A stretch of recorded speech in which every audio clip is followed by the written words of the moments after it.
Welcome back to the Sewcial Hour podcast. I'm your host, Audra. And I'm your host, Bethany. And today we're talking about sewing with kids. Sewing with little ones. Or medium-sized ones. I don't know. If anyone's watching, Bethany's face is so great. Like her eyes are like as big as saucers. Sewing with kids. Let me just start by saying I'm probably not the person that should be talking about this. I love my son. I'm not a kid person. I'm just not. My tolerance is very low. I just don't have the patience for it. I appreciate teaching kids. And as someone who learned as a small child and was allowed to be in a space with adults because I was so eager to learn, I think there's things I can contribute. But reality is my son is 19 and I don't have little kids around me. I'm just being very upfront with you guys. That's perfectly fine. In this episode, though, we will be talking about why it matters and then just some tips, especially for the adults who are teaching about approaching sewing with kids. Yes. I do sew kids. Oh my God. I don't sew kids. I sew with kids and I teach kids how to sew. So I will gladly jump in when Bethany taps out. So we'll start this episode with our icebreaker of what was your favorite go-to TV show as a child? And Bethany and I clearly approached this at different ages. We did. I think it's important to know, I feel like I'm going to get judged for this. It's important to know that I grew up in a home where we didn't watch a lot of TV and we didn't have cable TV. I didn't have cable TV till I went to college. But as a small child, a show that I remember coming home and like immediately turning on as soon as I got home from school was Reading Rainbow on PBS. Reading Rainbow or Arthur.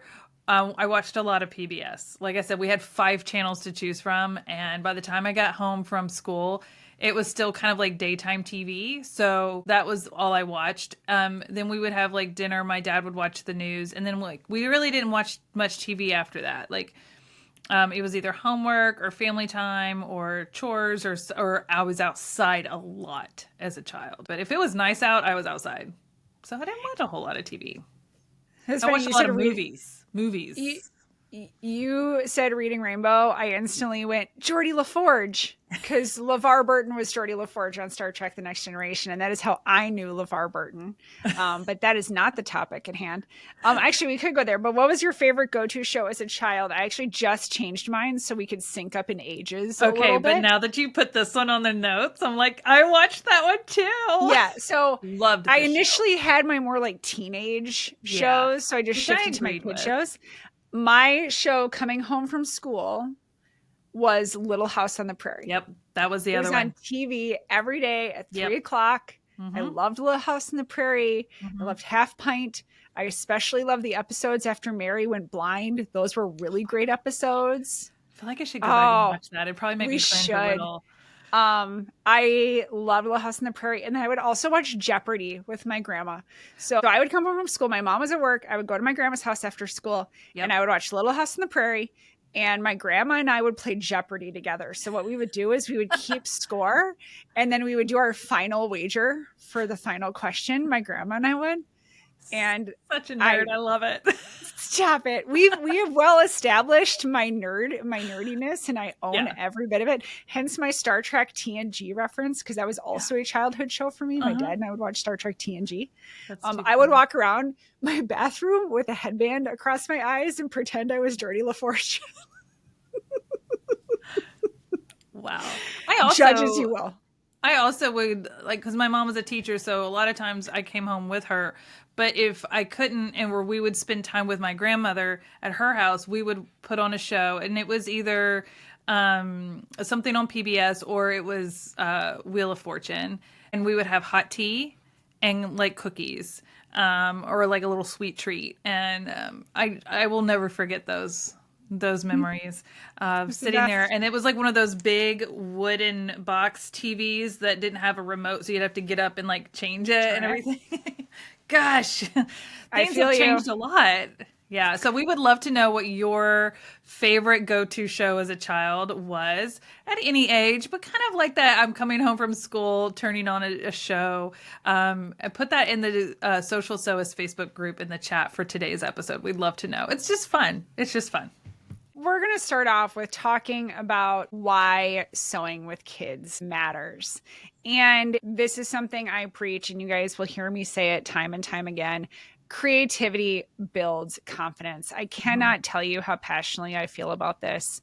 Creativity and learning these hands-on skills, you learn resilience, you learn grit, you learn problem solving. And these are things you don't realize trickle over into the rest of your life. When you encounter an issue and you persevere through it, that also teaches you how to persevere through it in everyday life. It's learning that mistakes are okay. It's learning to just be in control of the creative process. And when you can't be in control, that's okay too. These are just really important basic life skills, and above and beyond just learning how to sew, which is super important, and putting on buttons and hemming and all that great stuff. There are so many life skills that come out of learning how to sew. No, I couldn't agree more. And as you were saying that, I just think back to like a lot of the crafting I did when Brock was little. It wasn't a ton of sewing at that phase of life, but there was always crafting involved. And he was always involved and always welcome to join me. And it teaches children how to use their imagination. So much in today's age is shown to them, and they're absorbing and taking in content and information constantly. But when are they ever sitting down without any devices and just using their imagination, drawing from inspiration, getting to just play and be creative and have fun with no rules or limitations or expectations? And I think that that is such a critical part of growing up that is kind of lost, right? Like, we've removed a lot of the creativity and art out of schools. We've removed home ec and sewing out of schools. It just emphasizes the importance of bringing it into and being intentional to bring that into your child's life in some form or fashion, or your grandchildren's life in some form or fashion, because they're not getting that at school like maybe you and I did at a young age. I was kind of that generation where it did start to phase out, but not completely. Like, I didn't really take sewing in school, but I would say a lot of my generation and anyone younger than me pretty much hasn't had any sort of sewing or home ec experience. And so how do we as a sewing community prioritize bringing that and putting that in the forefront of this next generation and their generation after that? And that, I think it's about opening the door to your sewing room and inviting them in, letting them see you create, showing off the things, not just making stuff for them, but like showing it off. Or one of the things that my mom did for me, because I started sewing when I was like 5, and then I started taking classes when I was 7. And I had my first garment in a runway at 9. So like, I have been addicted to it from the jump, right? But I was welcomed into that community because they were so eager to teach me, and I was so eager to learn. But part of that was just the exposure to it. So even at a young age, my mom would make me clothes at 3, 4 years old. I was going to the store and helping pick out the fabrics, or looking at the clothes that we couldn't afford, like these big frilly dresses. And my mom would be like, oh, this is cute. This is cute. What do you like? I would pick out different things that I liked about them. And then we would go home and make our own version of that. And so getting to be a part of the design process and the picking out the fabrics and watch, she created it, she sewed it, but like being a part of the process before I could really start sewing myself was that introduction. So I think there's so many ways that we can introduce it, even at really young ages. And that's just by leading by example and making sure we incorporate them, making sure that we involve them in the process, so that whether it's sewing, whether it's another craft, even just getting them to sit down and draw and not look at a TV or an iPad or a phone for an hour, that is so important. So my son used to love to trace. He would trace things all the time.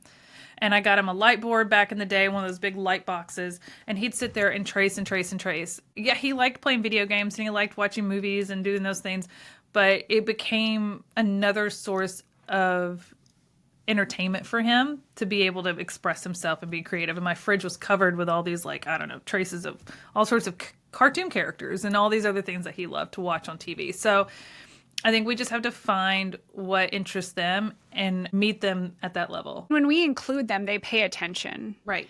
And this actually happened to me this morning. I wasn't Yeah. planning on bringing this up, but this is a perfect example. So, as we've established, Charlie is not super interested in sewing. That's fine, but she is creative in her own ways. Mm-hmm. And this morning, she's like, "Hey, Mom, I thought she said cut a tag. So let's just start this with this story with, I thought she said, I want to cut a tag off my sweatshirt. But she said, I want to cut my sweatshirt. What scissors should I use?"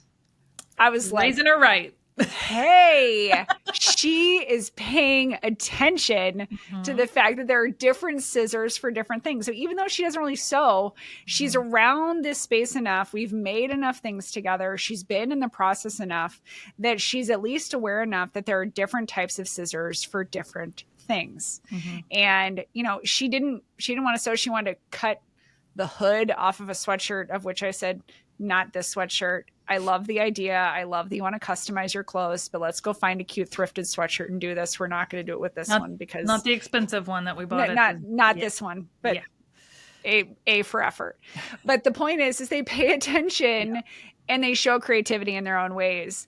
And so let's talk about starting with the right projects that are kid friendly. And when we're looking at getting kids interested in sewing, first and foremost, you can start with that piece of paper, draw a straight line and a piece of paper with no thread in the machine. Just have them learn how to sew on a straight line. It's easy. It takes a piece of paper and a Sharpie and just give them a place to start. Then we need to go for some quick wins.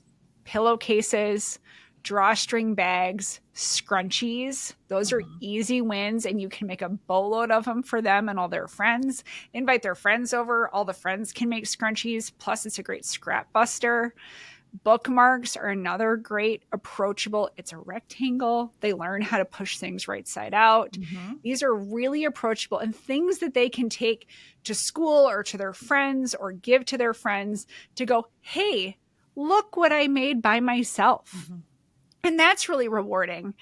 And then when we've kind of established some of those quick wins, if they're interested in quilting, pre-cuts are absolutely your friends. It's a great way for them to learn how to just consistently sew the same seam allowance, because that's the kicker with all things quilting, right? So we can just get them consistent. They don't have to cut anything, whether it's a rag quilt or a charm square or a layer cake, you name it. It's just a great way to get started. I love that. My son he found this, he likes to go fabric shopping with me. He likes to look at all of it. And he found this Harry Potter fleece back in the day. And he was like, oh, will you make me a blanket? And I was like, how about we make it together? And he's like, well, I don't know how to sew. I was like, what if we made a no-sew project? And so it's just getting him used to using fabric and the right scissors. And we laid out the fabric in the living room. It was like 2 layers of fleece. And we did one of those like little rag tie blankets with the 2 layers. And we went around and he cut them. And then we took turns. We raced who could get around down each side and tie him the fastest and stuff. And I have a picture of him holding that blanket up. Now it wouldn't even cover like his lap. He's so much taller, but he still has it and he takes it to school with him. He still loves to have it. He like puts it over his shoulders while he's studying in his dorm. But, you know, he was a part of the process. It was his idea. And I met him at his skill level. And so I think a big part of this, and for reference, I have taught, Audra doesn't even know this, when I used to do a lot more art and painting, I actually had a summer camp that I did for children, and I had a whole business called Creative Heart Art, and I had little aprons and everything, and they would come in, and for a week, they would learn. The first day we did the color wheel, because that was something that I was noticing was leaving the education in our schools was just basic color wheels and what 2 colors make purple, right? And so we learned the color wheel and how to make all the colors we wanted to work with throughout the week. And then each day after that, we studied a different historical artist because I majored in fine art. And so we studied that each day. We talked about their techniques, and then we applied their techniques to our own project, our own painting for the day. And at the end of the week, they had a little gallery to show to their families. And so it was like they were learning art history. They were learning the basics of art, different techniques and brush strokes, and painting with brushes versus painting with like knives and those kind of things, and different mediums. We played with a lot of different things. And it brought in an education that I felt like was leaving our school system. But I would say that if you are going to introduce sewing to children, start with the foundational things and the basics and getting comfortable with the machines, like Audra mentioned. Don't go to overly complicated things that's going to frustrate them and feel overwhelming, because then they're going to shut down and say it's too hard and walk away. We don't want them to quit before they ever get started. So keeping things that are like complicated, or zippers, or buttonholes, or tricky curves, or having to use specialty feet, like let's keep it as simple as possible. You know your child or your grandchild or the children that you're teaching. Watch and observe. If they are getting done quickly, if they're eager to learn something else, if they are bringing ideas to you, listen to that. One of the questions I get asked a lot and over the years is, at what age should I start teaching my child to sew? One, if they're around while you're sewing, they'll kind of let you know if they're showing interest, but you know your child better than anyone. I think maturity is a huge part of it. Do they follow instructions? Do they respect the safety rules, like using cutting tools, or understand that a machine can be dangerous? There is a sharp needle involved. You have to decide at what age is your child at the right maturity level to handle working with sharp tools, okay, for safety reasons.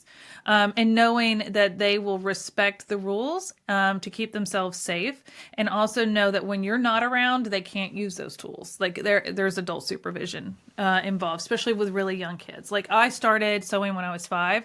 I would say a lot of people probably don't start till they're like 8 or 9 or 10 even at the youngest. But I was an exception to that rule. So you have to base it off of your child and where they're at, and trust your gut. Then once they start learning and you feel like, oh, you're 7 and you already want to like sew zippers, like I'm eager to learn, like you got to feed it. You got to feed it. You got to water it, or else it won't grow. You got to let them guide that. I will say one of the things that my mom did for me that I would say was the best thing she did for me. My mom and I have very different approaches to sewing. She's a rule follower. She has to have the instruction. She follows it to a T.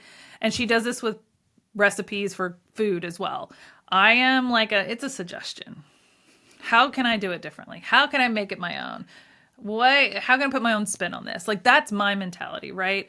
I am, because we are very different in our approaches. Her teaching me and me learning from her created some opposition, to say the least. Huh?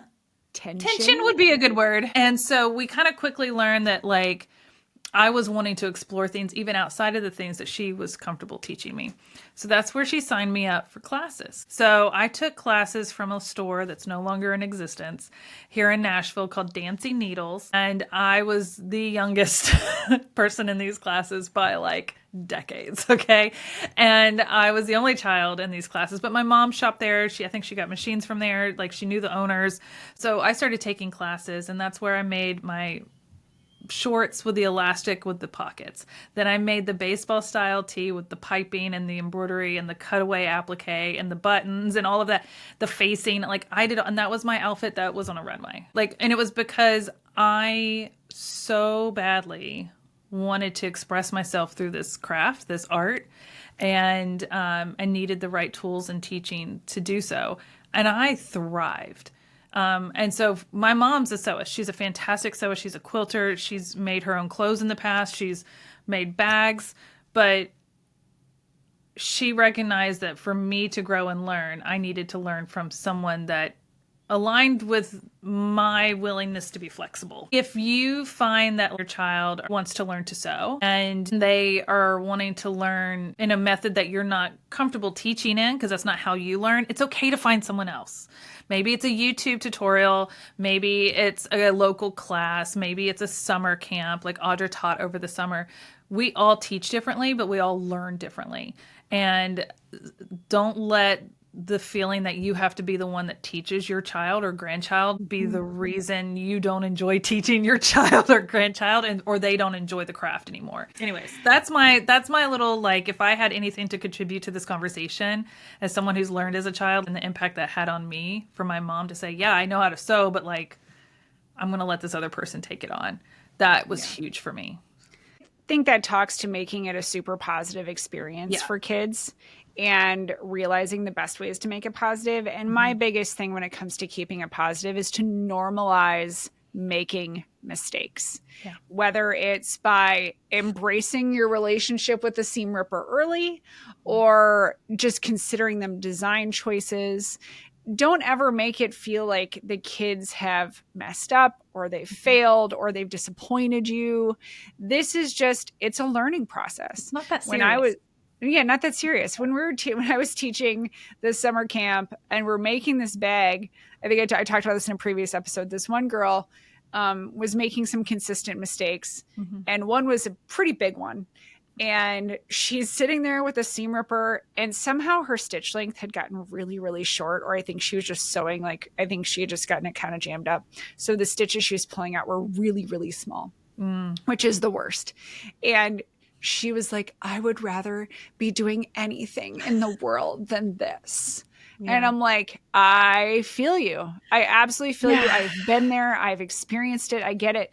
But embrace it as part of the process. It wasn't, you didn't fail. You didn't disappoint me. It's just, hey, we got to fix this so we can keep moving forward. And then also, if it's something that's just a design choice, it's a quilt block that's backwards, or we put on something, one girl put the lining on the wrong way, so it was the wrong side showing, and we're like, well, we're too far, so design choice, yay. And we move on, like ultimately teaching them that these are not catastrophic mistakes. These aren't world-ending mistakes. It's just how we learn, and ultimately you're making it for yourself. You're not making it for anyone else, and we're going to embrace it, and we're going to move forward. We're celebrating progress over being perfect, and that's really what the whole process is about. Setting them up for success, but also setting realistic expectations. Like, if you don't finish it, it's okay. It's okay. If you decide that you need a break, that's okay. Like, let them tell you what is right for them. Don't force it. Don't expect them to finish it. Don't expect them to even like it. They may sit down and sew one thing and go, that is not for me. Cool. How else do you want to find a way to be creative and express yourself? I feel like everyone has a creative side. Not everyone taps into it, but it's such a good outlet. Maybe your creativity is just enjoying reading books. To me, that's a creative expression by the books you choose to read and enjoy. It's a way for us to have something that we enjoy that is outside of our traditional responsibilities, right? That we can kind of just have fun with, use our brain in a different way, express ourselves, just so many different things. Like, I still love to paint. I still love to do all the arts and crafts stuff. And every time I get to do stuff like that, I really enjoy it. And I usually get my kiddo involved. Even at 19, he still enjoys being creative. And even though he doesn't sew, he shows an interest in knowing what I'm working on. Like, I sent him a picture of like a project I was working on the other day, and he's like, that's so cool. Like, he's like my biggest cheerleader because he knows what all goes into it. When I bought a new machine, and it was like my industrial, and it was like heavy, and I had to like put all these new parts on. We actually filmed a video together to show just how easy it is to do, because he, who has never sat and like really used a sewing machine a lot, he helped me put all these parts on, and he enjoyed that aspect of it because he likes the mechanical side of things. And so I knew that he would find interest in that, and we did it together. So like, I think you have to find what interests them and how you can connect in a creative way, even if it's not exactly how you like to express your creativity. But getting them involved, like picking their own fabrics, as she mentioned, doing very short stints of creativity, let them decide when they're done, or let them decide if they want to keep going. Taking little fun breaks is important. Keeping things, especially as going back to the topic of like age, keeping things appropriate for kids. So using the right scissors, right? You might have to buy scissors, and they may use scissors that aren't traditionally fabric scissors, but it's fit for their hand size and it's safer for them to use. One thing that I learned from someone who loves to teach kids and doing hand sewing. So my first sewing experience was hand sewing, and it was hand sewing felt with a bigger needle that I can manage easier. And I was hand stitching felt together to make little clothes for my Barbies or clothes for my little troll dolls or like little things like that. Like I was just stitching felt together, and I would stuff it with things or whatever it was. For me, like that hand-eye coordination was really helpful for me to learn just the basics and learning to sew buttons on and those kind of things, and just being fun with it before I even dove into using a sewing machine for the first time. So you don't have to start at the machine. You can start with just some hand sewing. I mean, it's a pin. It's a tiny needle. They might poke their hand. How many times do we still do that as adults? It's just for a second, but it's like that eye-hand coordination is really important. So start with what they're comfortable with, what interests them, but make sure you're keeping it kid appropriate and safe, and talking about safety. Before we roll into our Spool School segment, I think the moral of the story here is just really meet kids where they are and go in with an open mind, and they will go in with an open mind, and consider it a learning experience for both of you. As long as you don't pick something overly complicated and you don't expect adult precision out of them, you will have a wonderful learning experience. And they might decide it's not for them, but they tried it, and it might open up a whole nother world of things that they're interested in the future. Don't overlook the power of just that introduction, because it could be a gateway to a whole different kind of creativity. And if you take nothing from this episode and you're like, I really want to introduce what I like to do to my child or grandchild, I think the first step is setting realistic expectations for yourself. That they may not want to do it, or that they may not like it, or that they may mess up, or you know what I mean? Or they may break something in your sewing room. Like, just have realistic expectations that you set for yourself, because then you're going to be more open to whatever may happen in your time with them. But meet them where they're at, listen to them. I think that's the one thing that stifles creativity in young children more than anything, is feeling like they're not given the space to express themselves, and feeling confined to so many rules, when in reality creativity shouldn't have very many rules. There's just some safety things, but for the most part, like, you should be able to just have fun, right? We're here to play and have fun. Just set those realistic expectations, and you'll find enjoyment in the process a lot more. Because as someone who has taught children and done all of that in the past, it can be frustrating at times. It can be messy at times. You can feel out of control at times. But setting those expectations is going to allow you to just kind of get through those moments and meet them where they're at. So this has been fun to talk about. It kind of helped me remember like all the things that I did as a child that had a greater impact on where I'm at now with my sewing than I sometimes realize or appreciate until I stop to think about it. But if it wasn't for someone listening to me, seeing my creativity and helping nurture it down a path that fed that desire to be creative, I don't know that I would be where I am today. Truly. So start young, explore those conversations, and make sure that we're always working in some sort of creativity or craft or expression of self into every week with children at such a young age. Like, let them get messy. Let them have fun. Let them get messy. All right. The segment for this week is Spool School, which is where we talk about something sewing related, a tip or a product information, just something that's a little educational for you today. My Spool School tip for you this week is that not all rulers are created equal. And this has come up just because I'm currently cutting a fairly sizable quilt project. And I keep like jumping back and forth between a couple different rulers for whatever pieces I'm cutting.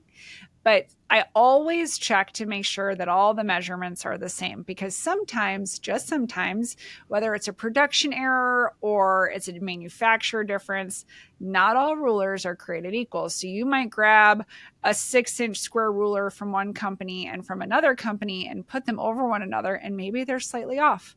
Or maybe you grab your 6-inch square ruler and you put it up against your cutting mat, and maybe they don't match up. So the message I have for you today is just always double check, especially if you're doing something like cutting quilt piecing or cutting quilt pieces. Just double check to make sure that everything you're using is the same and there aren't any weird, funky flaws, because you don't want to cut all those incredible quilt pieces and come to find out that it's an 1/8 inch off. So then when you do your 1/4 inch seam allowances across the board, it just gets all kinds of wonky. All kinds of wonky. To this topic, and this is more for my garment sewists that use like the tapes, the measuring tapes, those stretch out. Those will stretch out. Yeah. And I find that like the first like couple of inches are the ones that stretch out the most, because I'm pulling from that same end and I'm pulling it taut. They will stretch. I have a favorite that I always reach for, and then one day someone mentioned that to me, and I pulled out like a brand new one that I don't ever really reach for, and I like laid them, and I was like, holy cow, that's a big difference. And when you're using the same one all the time, you're like, oh. And not only has it kind of stretched, but it's kind of stretched and curved. I don't know how that even happened on the end, but it does. And so to Audra's point, like check your rulers, throw out the old tape measure, get a new one. They're like $1. But make sure they're consistent. One thing that I do is if I start cutting out quilt pieces with a certain ruler, that's the only ruler I use for that entire quilt. For all of my pieces, because there is variance between brands and manufacturing and stuff. So even if they're all off by 1/8 of an inch, it's consistently throughout the whole quilt project, and it's not going to be as big of a deal as if I were to switch between different types of rulers. So that's a good one. For me, something that I've been exploring more lately, I don't know if this is a whole lot of education per se, but as I've gotten into more quilting, I've been exploring more with different types of fabric starches, and fabric prep. And I have found that in the past I didn't use anything. And then I started using like Mary Ellen's Best Press, which is like a very light something. And then I got into some like wrinkle releasers and things to help iron out my fabric beforehand, but it doesn't really create like any sort of like stiffness or structure. And then I got into like some other products that I'm like, oh, this is really like, I can feel the difference in my fabric. And I feel like I'm getting cleaner cuts. I feel like my pieces aren't stretching, especially if it's cut on the diagonal. It's not stretching and creating issues when sewing it up. My points are a little more accurate because my fabric is a little more structured and stable because of using spray starches. This is personal preference, but one thing I like is that I know that I can use this in my prep. I can use it in my cutting. I can use it in my stitching. And when my whole quilt is done and I go to wash it, it all kind of like washes out. So it's not something I'm using super like heavy, but it has made a huge difference in my ability to enjoy sewing up some of these smaller pieces. I don't really do it for foundation paper piecing, but I do it for all of my traditional quilting, and it has made a big difference. And so if you've never entertained spray starch to some degree, I'll show one that I like called Magic. Ooh, that's my favorite too. Oh, I like that it's unscented. Okay, so if you're sensitive to scents and I get migraines a lot, like this doesn't bother me. I still enjoy like this one is not a starch, it's more of like a wrinkle releaser. It's called Flatter. I love that. It has a really good scent to it. So it's up to you, but I've even used some like heavy duty ones. Like it depends on the project. Like with my jelly roll rugs, I'll use a heavier starch to keep it really flat. So don't be afraid to experiment and have some fun and try some different starches. Some may cause shrinkage, so you need to do some testing. Some may leave a residue, which you may not want. But at the end of the day, no matter what you use, make sure you're cleaning your iron. And I think that's my second tip: to try starches, but make sure you're cleaning your iron regularly. Yeah. I gotta do that. I'm due for a good iron cleaning. It needs a spa day. I mean, my machines get one, so why should my irons get one? Have you looked? Okay, I have the Aliso that goes up and down. Have you looked around that lip right above the metal plate?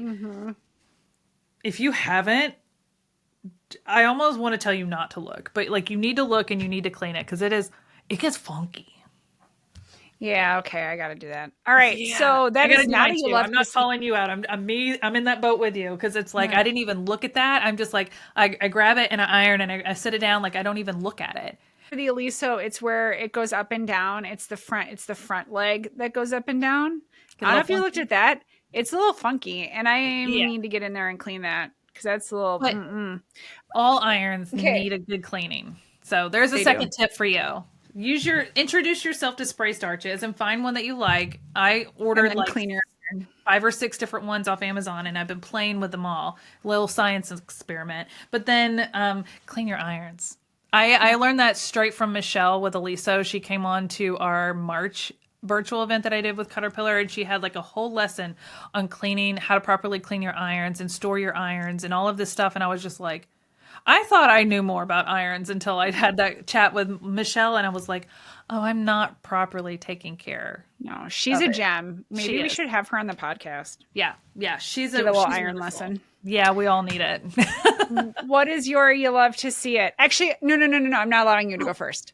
Oh. My you love to see it is that when this episode airs, the next day will be Miss Bethany's birthday. So I want all of our listeners to go into the Sewcial Sewist Facebook group and onto our Instagram, and everybody wish Bethany a happy birthday. Thank you. It's your birthday. I'm excited. I don't ever really do much for my birthday, but you're throwing yourself your own party in the form of a retreat. pretty much am, because nobody else going to do it for me, and I've always wanted a surprise party my entire life, and I've never had one. But I am my birthday's October 8th, and my you love to see it is in 3 days from when this episode aired. I'll be leaving and heading out to my second Sew With Me retreat happening in October. So I'll be hanging out with 9 other sewists, and I've not met any of them in person before, and we're going to spend the whole weekend and into the beginning of next week together sewing up jelly roll rugs and other fun projects and having the best time. And honestly, if I had to choose how I spent my birthday, it would be with my sewing friends and or sewing. And when this airs, I'm just getting back from the Houston Quilt Market. So I got to see friends at the Houston Quilt Market, and then I have a couple of days at home, and then I'm leaving straight off to my sewing retreat. So like the first 2 weeks of my birthday month are like pretty spot on, like right up my alley. Someone who's attending the retreat needs to like bring you like a cupcake. I'll just probably make my own and just share them with everybody. That's just that's probably what I'll end up doing. But I'll probably order a cake and we'll all just enjoy it. It'll be our dessert one evening. But I'm not the best at like receiving things. Oh, I'm horrible at receiving gifts. I mean, I like gifts, but I'm really weird about getting them because I feel like I'm not deserving. Same. But I love them. But like I have a hard time like receiving gifts. I am a gift giver, and I get really excited about doing for others. So like this retreat it's a lot of work and it stresses me out, but it's so much fun and it fills my cup, and getting to see other people learn from me and get these like positive experiences, and it's the best gift ever. And the only way that I can have that is by creating that experience for other people. So for me, it's always the gift that keeps on giving. That's why I do what I do. It's why we have this podcast. It's another form of like a gift for us to give to our listeners.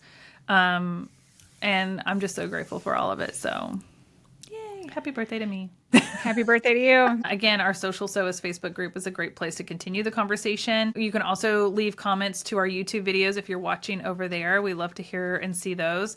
And we appreciate all the new followers we have. And be sure you're following us on Facebook and Instagram. All right, guys, so we're going to interject real quick to bring you a little update. Audra and I have been doing this podcast, the Sewcial Hour podcast, for a little over 6 months now, and we have absolutely loved doing it. When I asked Audra to be my co-host on this and jump into this pretty much head first, and she was all in, it is a lot of work to make a podcast, and we have absolutely enjoyed it. The podcast is not going anywhere. We're just shifting our frequency of episodes because, as you know, we both work in the industry full time. We both have families that we take care of and are responsible for, and children, and we also have things for our own brands that we want to do and continue to grow and learn. So to enable us to be able to do all of those things and still show up here with the quality content and the amazing guests that you've come to expect from us, we need to give ourselves a little breathing room. And we've learned that over the last 6 months because it is a lot of work, from planning to scheduling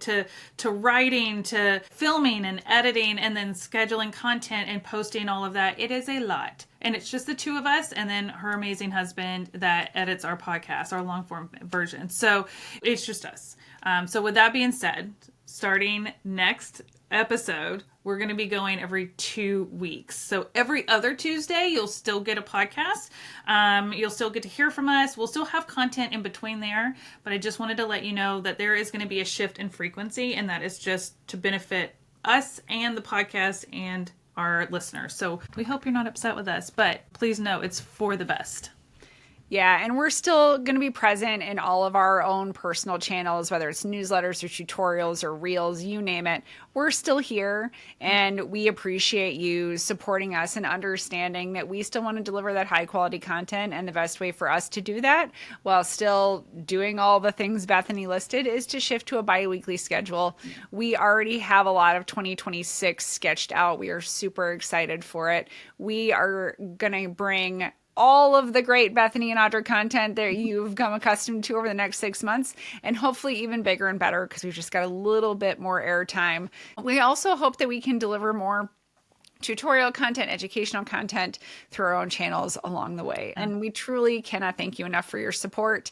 And we look forward to the next 6 months, and who knows how long we can join this train. I know. I'm excited. A lot of podcasts have seasons and they'll take months off. And I don't think we really wanted to do that. We wanted to continue to connect. So this is our way of kind of bringing those typical breaks in a typical season of a podcast into the year by breaking it up a little more. So that way we can still show up for you every other week and have guests year round and topics year round, but still give us that breathing room to be able to do all these other things. Because as you know, if you follow Audra and I on social media, we like to do all the things. And we also, like I said, work in the industry too. So we travel quite a bit. We have all these other things. So this is going to allow us to just continue to give back to the community. That's why we love doing the podcast, is connecting with you, giving back to the community. We can still chit chat over on our socials, but we can also still chit chat in our private Facebook group, the Social Sewist Facebook group. So the conversation could still happen every week, but just know that that's the best way for us to be able to balance all the things and still pour out. We've talked about this a lot, Audra, on our podcast, is like filling our cup so we can pour from it. And this is allowing us to do that so we don't drain dry. Yeah. Thank you guys so much for your support. And we look forward to you continuing to listen every other week and hang out with us. And we just really appreciate all of our listeners. Thank you so much. We'll see you in 2 weeks.